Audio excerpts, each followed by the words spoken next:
আজকে আমি বানিয়েছি আলুর পকোড়া। তো হ্যালো বন্ধুরা, তোমরা সবাই কেমন আছো? আশা করি ভালোই আছো।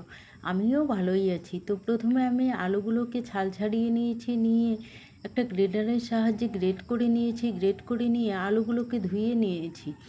তারপর আলুর মধ্যে একে একে দিয়ে দিলাম পেঁয়াজ কুচি, রসুন কুচি, কাঁচা লঙ্কা কুচি, আর দিয়ে দিলাম বেসন, ময়দা, কিছুটা পরিমাণে সুজি, কালো জিরে, ধনে গুঁড়ো, জিরের গুঁড়ো আর লঙ্কার গুঁড়ো।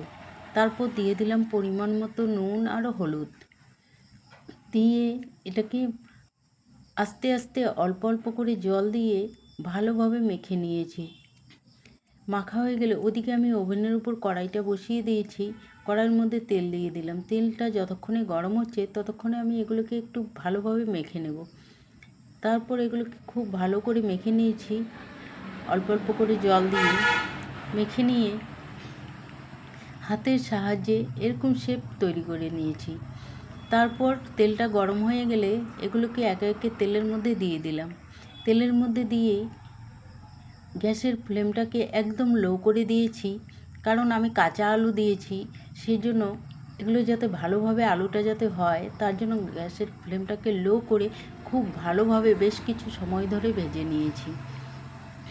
তো দেখো দেখতে কত সুন্দর হয়েছে, খেতেও কিন্তু দারুণ হয়েছিল। তো আমার রেসিপিটা তোমাদের কেমন লাগলো? যদি ভালো লাগে তাহলে লাইক, কমেন্ট, শেয়ার এবং চ্যানেলটিকে সাবস্ক্রাইব করে দিও। পরের দিন দেখা হবে অন্য কোনো ভিডিও নিয়ে।